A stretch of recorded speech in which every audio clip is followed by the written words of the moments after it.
और इस वक्त एक बड़ी खबर आपको बता दें, राजस्थान हाईकोर्ट जयपुर से इस वक्त की बड़ी खबर। आरोपी करणपाल, एकता, मनोहर, सुरेंद्र, रोहिताश, राजेश्वरी, अभिषेक और प्रवीण को हाईकोर्ट से बड़ी राहत मिली है। सब इंस्पेक्टर भर्ती 2021 पेपर लीक से जुड़ा ये मामला। आरोपी करणपाल, एकता, मनोहर, सुरेंद्र, रोहिताश, राजेश्वरी, अभिषेक और प्रवीण को हाईकोर्ट से जमानत मिल गई है। जस्टिस गणेश राम मीणा की एकल पीठ ने जमानत याचिका को मंजूर किया है। साथ ही साथ मामले में आरोपी गिरधारी राम, जगदीश, सिहाग, हरकू, चेतन सिंह, दिनेश सिंह, राजाराम, अंकित, भगवती और हनुमान की जमानत याचिका हाईकोर्ट ने खारिज की। कमलकांत ज्यादा जानकारी हमारे सहयोगी इस पर देंगे। कमलकांत, बताइएगा। जी बिल्कुल दीपिका, बताना चाहूंगा कि एसआई भर्ती 2021 पेपर लीक से जुड़ा ये पूरा प्रकरण है और यह पिछले एक साल से बहुत चर्चाओं में है। इसमें 19 आरोपियों की आज जमानत जो प्रोनाउंस में लगी हुई थी, सुनवाई पहले हुई थी। आज ये ऑर्डर सुनाया, जस्टिस गणेश राम मीणा की कोर्ट ने ऑर्डर सुनाया जिसमें से 8 आरोपियों की जमानत यहाँ से अलाउ कर दी है। 8 आरोपियों को जमानत दे दी है। शेष 11 जो आरोपी हैं उनकी जमानत खारिज कर दी गई, जिसमें एक करणपाल, एकता, मनोहर, सुरेंद्र, रोहितास और राजेश्वरी, अभिषेक और प्रवीण, इन 8 आरोपियों की जमानत कोर्ट ने स्वीकार की है। और गिरधारी राम, जगदीश, सिहाग, हरकू, चेतन सिंह, दिनेश सिंह, राजाराम, अंकिता, भगवती, हनुमान, इन 11 आरोपियों की जमानत याचिका को हाईकोर्ट ने खारिज कर दिया है। जी, मैं इसमें साथ में बताना चाहूंगा कि जो आरोपी है प्रवीण, ये सबसे इंटेलिजेंट बताया जाता है, जो कि इसने 2011 से 2017 तक कई नौकरियां की। जी, इसने एसएससी के पेपर दिए, सीजीएल परीक्षा पास की।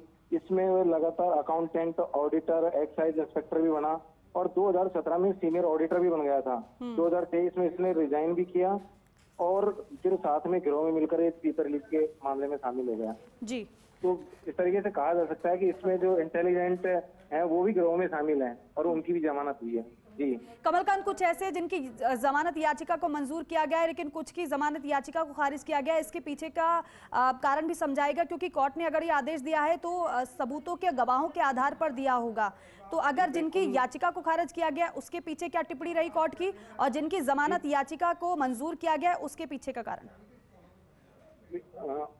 उनके जो अधिवक्ता हैं, जैसे एक करणपाल, एकता, मनोहर, सुरेंद्र, रोहितास, राजेश्वरी, अभिषेक और प्रवीण, ये जो 8 आरोपी हैं, इनकी तरफ से एडवोकेट किंसुक जैन, कनिका वर्मन, वेदांत शर्मा, माधव मित्र, निर्भय तिवारी, ये 5-6 जो एडवोकेट थे, इन्होंने जो पैरवी की उसमें कहा कि इनकी पेपर लीक में लिप्तता नहीं पाई जाती है और इनको पुलिस ने जबरदस्ती अरेस्ट किया है कि अगर कोई साथ भी खड़ा रह गया, आरोपी के साथ भी खड़ा रह गया, तो पुलिस ने उसको अरेस्ट कर लिया। तो इस तरीके से इनकी किसी प्रकार से कोई लिप्तता पाई नहीं जाती है। और एसओजी इनको यहाँ से भी ट्रेनिंग कर रहे थे, यहाँ से भी लिया है। इनकी किसी प्रकार कोई लिप्तता नहीं है, ना किसी प्रकार से कोई लेन देन इनका साबित हो रहा है। तो इन 8 आरोपियों की इस आधार पर जमानत याचिका स्वीकार की है। बाकी और की लिप्तता पाने के आधार पर जमानत याचिका खारिज कर दी गई है। लेकिन कमलकांत, अगर जमानत इनको मिली है, इसका मतलब यह है कि पुख्ता सबूत इनके खिलाफ नहीं थे? जी बिल्कुल, ये कहा जा सकता है कि इनके खिलाफ पुख्ता सबूत नहीं थे, क्योंकि एसओजी पुख्ता जो जानकारी होनी चाहिए कि लेन देन का क्या प्रोसेस रहा, या किस तरीके से इनका लेन देन रहा है, या किस तरीके से इन्होंने किससे पेपर लिया, वो चैनल प्रॉपर वे में क्लियर नहीं हो पाई कोर्ट में।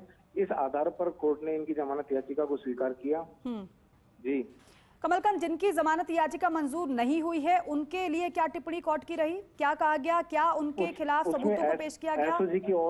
एसओजी की ओर से जो आर्गुमेंट किए गए, एसओजी की ओर से जो एडवोकेट थे, स्पेशल पीपी, उनकी ओर से जो आर्गुमेंट किए गए, उनकी ओर से जो यहाँ पेश किए गए तथ्य पेश किए गए थे। तो कहाँ किसने किससे पेपर लिया, 14-15 सितंबर को जो 2021 में जो एग्जाम हुए थे, वो किस तरीके से उन्होंने पेपर एक दूसरे से कनेक्ट किया, किस तरीके से पेपर लिया और किस तरीके से पैसा लिया, और एक से पेपर लेके दूसरे तक किस तरीके से। ठीक है कमलकांत, तो शुक्रिया पूरी जानकारी के लिए, बातचीत के लिए।